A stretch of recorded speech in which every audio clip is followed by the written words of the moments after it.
कल Gaza Israel ceasefire मुआहदे की मंजूरी के बाद गाजा में खुशी की लहर। बैंक में जहर पीकर किसान ने ली अपनी जान। बिदर एटीएम डकैती के मुजरिम की हो गई शनाख्त। सैफ अली खान पर जानलेवा हमला करने वाला असल मुजरिम गिरफ्तार। 5 दिनों की पुलिस कस्टडी का दिया गया हुक्म। एक्स चीफ मिनिस्टर के नकली सिग्नेचर करने वाला आदमी बीजेपी का स्टेट प्रेसिडेंट है। यतनाल के इस बयान ने बीजेपी में हलचल मचा दी। आदाब, आप देख रहे हैं डेक्कन डाइजेस्ट। दिन भर की 10 बड़ी खबरों पर डालते हैं नजर। स्वागत है आपका डेक्कन डेली टॉप 10 में।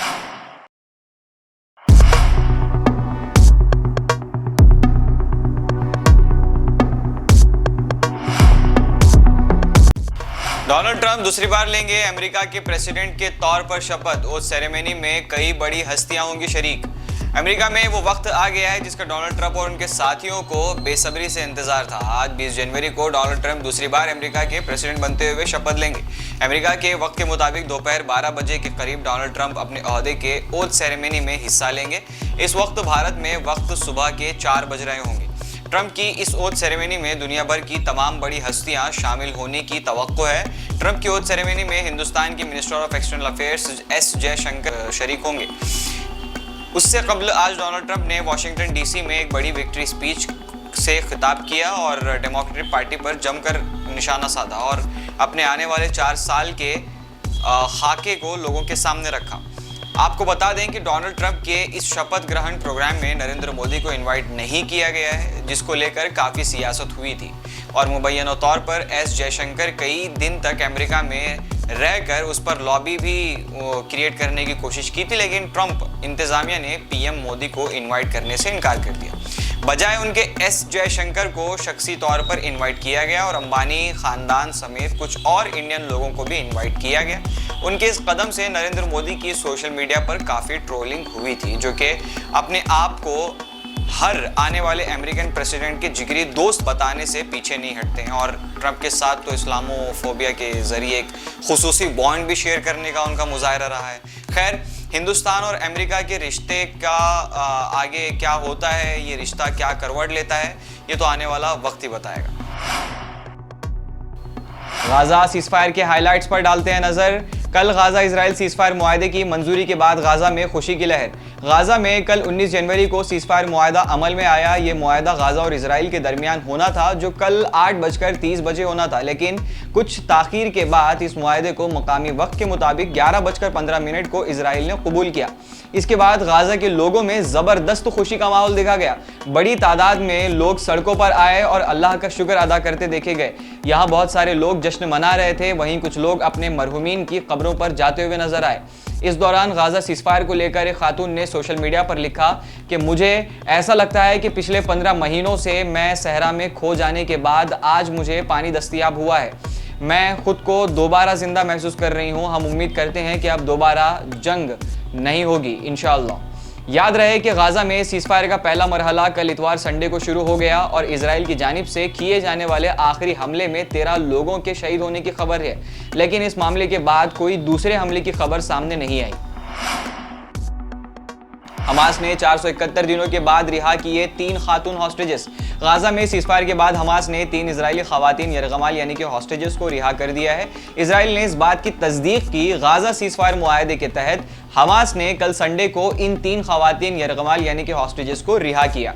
आपको बता दें कि ये तीनों खवातीन पिछले 471 दिनों से हमास की हिरासत में थे, जो अब अपने वतन वापस चले गए हैं। ये वाकया सीजफायर के कुछ घंटों बाद पेश आया। पिछले 15 महीनों से जारी जंग के बाद करने का मुआहदा अपने तयशुदा वक्त से 3 घंटे बाद नाफिज हुआ। इस दौरान यूनाइटेड नेशन ने फ़लस्तीन में ट्रक को दाखिले का हुक्म दिया था, जिसमें खाने पीने की चीज़ें शामिल थीं। बैंक में जहर पीकर किसान ने ली अपनी जान। किसानों की खुदकुशी को लेकर हम आए दिन अलग अलग खबरें देखते रहते हैं और सुनते रहते हैं। जी हाँ, ऐसा ही एक किसान के कर्ज में दबे होने का मामला तेलंगाना के आदिलाबाद से सामने आया है। कल हफ्ता यानी 18 जनवरी को आदिलाबाद की एक बैंक में किसान ने खुदकुशी कर ली। किसान का नाम जादव देव राव था और ये किसान 3.5 लाख के कर्ज तले दबा हुआ था। ये शख्स बैंक में दाखिल हुआ और इसने कीड़े मारने वाली दवा को खा लिया, जिसके बाद इस गरीब किसान की मौके पर ही मौत हो गई। इस दौरान हासिल तफसीलात के मुताबिक बताया जा रहा है कि किसान को 25,000 की 2 किस्त जमा करवानी थी और इस किसान की 5 एकड़ जमीन गिरवी थी और बैंक मैनेजर की जानिब से इस किसान पर प्रेशर बनाया जा रहा था और इसी दौरान किसान ने जहर खाकर खुदकुशी कर ली। किसान का एक बेटा और एक बीवी थी जो अब बेसहारा हो चुके हैं। इस मामले पर बीआरएस के सदर केटीआर ने बयान दिया कि ये सुसाइड नहीं बल्कि कत्ल है। तेलंगाना सीएम रेवंत रेड्डी को चाहिए कि वो रियासत तेलंगाना के तमाम किसानों का कर्ज माफ करें। किसानों की खुदकुशी की जिम्मेदार कांग्रेस हुकूमत है। सैफ अली खान पर जानलेवा हमला करने वाला असल मुजरिम गिरफ्तार, 5 दिनों की पुलिस कस्टडी का दिया गया हुक्म। पिछले दिनों 16 जनवरी की रात 2 बजे के करीब बॉलीवुड एक्टर सैफ अली खान के मकान में चोरी की नीयत से घुसने और सैफ अली खान पर जानलेवा हमला करने वाला असल मुजरिम को मुंबई पुलिस ने गिरफ्तार कर लिया है। इस तरह का बयान मुंबई पुलिस की जानिब से आया है। पुलिस ने मुजरिम को गिरफ्तार करने और पूछताछ के बाद उसे कोर्ट में पेश किया, जहां अदालत ने उसे 5 दिन की पुलिस कस्टडी का हुक्म दिया। इस मामले में हासिल तफसीलात के मुताबिक बताया जा रहा है कि गिरफ्तार होने वाला शख्स का नाम मोहम्मद शरीफुल इस्लाम शहजाद है और ये बांग्लादेशी बाशिंदा है। ये पिछले 6 महीनों से मुंबई में मुकीम था। ये घर की साफ सफाई जैसा काम किया करता था। पुलिस के मुताबिक ये बांग्लादेशी बाशिंदा होने की वजह से उसे मालूम नहीं था कि वो जिस घर में चोरी करने के लिए जा रहा था वो घर एक बड़े सुपरस्टार का घर था। पुलिस का ये बयान भी उस वक्त सामने आया जब सैफ अली खान पर जानलेवा हमले की चौतरफा मजम्मत की जा रही थी और मुंबई पुलिस के साथ महाराष्ट्र के लॉ एंड ऑर्डर पर भी सवाल खड़े किए जा रहे थे। महाकुंभ मेले में लगी जबरदस्त आग, कई कैंप जलकर खाक। इन दिनों यूपी के प्रयागराज में महाकुंभ मेला जारी है। कल दोपहर को सेक्टर 19 और सेक्टर 5 जीटी रोड क्रॉसिंग के पास नामालूम वजूहात के बिना पर खतरनाक आग लग गई। इस आग में बहुत सारे टेंट जलकर खाक हो गए और आग इतनी शदीद थी कि आग की लपेटें दूर तक देखी जा रही थी। इसके बाद यहां बहुत सारी फायर की गाड़ियां पहुंच गईं और आग पर काबू पाया गया। जब तक आग पर काबू पाया जाता तब तक बहुत सारे टेंट 6 गैस सिलेंडर जलकर खाक हो चुके थे। फायर अमले के मुताबिक आग से ज्यादा नुकसान नहीं हुआ है, लेकिन आग जहां से शुरू हुई थी उसके पास गैस सिलेंडर रखे हुए थे। आग की वजह से एक के बाद एक गैस सिलेंडर ब्लास्ट होते चले गए। फायर अमले के मुताबिक ये आग शॉर्ट सर्किट की वजह से लगी थी। जहां आग लगी थी वहां पर लगाए जाने वाले टेंट पूरी तरह जल गए और तकरीबन 6 गैस सिलेंडर ब्लास्ट हुए। सीएम योगी भी मौके पर पहुंचे और हालात का जायजा लिया। इस आग के बाद अपोजिशन की जानिब से सीएम योगी को तनकीद का निशाना बनाया जा रहा है। बिदर एटीएम डकैती के मुजरिम की हो गई है शनाख्त। 16 जनवरी को बिदर में एसबीआई एटीएम की डकैती के दौरान सिक्योरिटी गार्ड वेंकटेश पर फायरिंग कर उसे कत्ल कर दिया गया था, जबकि दूसरा सिक्योरिटी गार्ड शिव कुमार शदीद जख्मी हो गया था, जो हैदराबाद के केयर हॉस्पिटल में एडमिट है। बिदर से डकैत 93 लाख की रकम लूटकर हैदराबाद पहुंचे और हैदराबाद के अफजलगंज में भी एक शख्स पर फायरिंग कर दी थी। इस बड़े मामले पर बिदर, हैदराबाद और महाराष्ट्र क्राइम ब्रांच की पुलिस ने टीम तैयार की और बहुत सारे सीसीटीवी फुटेज चेक करने के बाद आखिरकार अब डकैतों की पहचान हो गई है। एक की पहचान मनीष खुशवाला के तौर पर हुई है।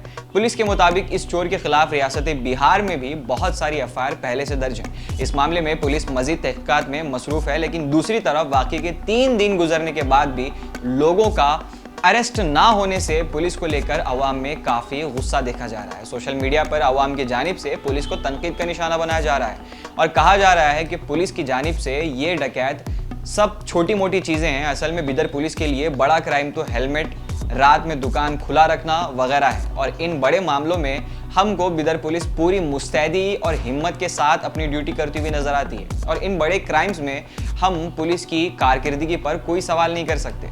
कई एक सोशल मीडिया यूजर्स ने बिदर पुलिस की जानिब से हाई अलर्ट के बाद की जा रही सख्ती पर भी सवाल उठाए और कहा कि अगर सही वक्त और सही जगह पर सख्ती की गई होती तो इतना बड़ा वाकया बिदर में पेश ही नहीं आता। क्रिमिनल्स तो अपना काम करके निकल गए और अब पुलिस हाई अलर्ट के नाम पर अवाम को और ज़्यादा डरा रही है और डर का माहौल बना रही है।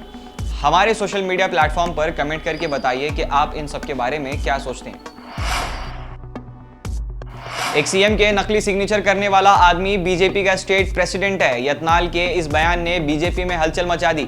एमएलए बसनगौड़ा पाटिल यतनाल ने न्यूज़ रिपोर्टर से बात करते हुए कहा कि वो किसी भी वजह से रियासती बीजेपी यूनिट के सदर बीवा विजेंद्र की क़यादत को कबूल नहीं करेंगे। उन्होंने कहा कि क्या हमें ऐसे लोगों को कबूल करना चाहिए जिन्होंने ex chief minister BS Yediyurappa को भी जेल भेजा था। यतनाल ने मजीद कहा कि अगर मेरी बात करूं तो मैं हमेशा पार्टी का वफादार रहूंगा, लेकिन जब बात क़यादत की हो तो विजेंद्र को कबूल करना मुमकिन नहीं है। उन्होंने मुतालबा किया कि सबसे पहले वो अपने ओहदे से इस्तीफा दें और किसी और के बारे में बात ना करें।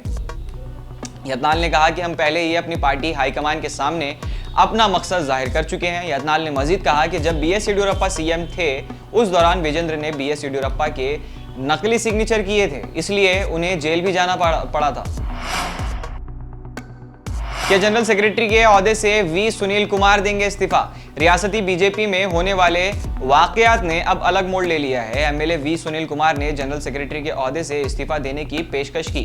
गौरतलब है कि उन्होंने अभी तक अपने ओहदे से इस्तीफा नहीं दिया है, लेकिन ये अफवाह है कि वो किसी भी वक्त अपने जनरल सेक्रेटरी के ओहदे से इस्तीफा दे सकते हैं, लेकिन अभी इस बात की तस्दीक नहीं हुई है। आपको बता दें कि वी सुनील कुमार की ये खबर एक ऐसे वक्त में सामने आई जब बसनगौड़ा, पाटिल यतनाल, रमेश जारकीहोली और दीगर बीजेपी के रियासती सदर बीवाई विजेंद्र की तब्दीली का मुतालबा कर रहे हैं।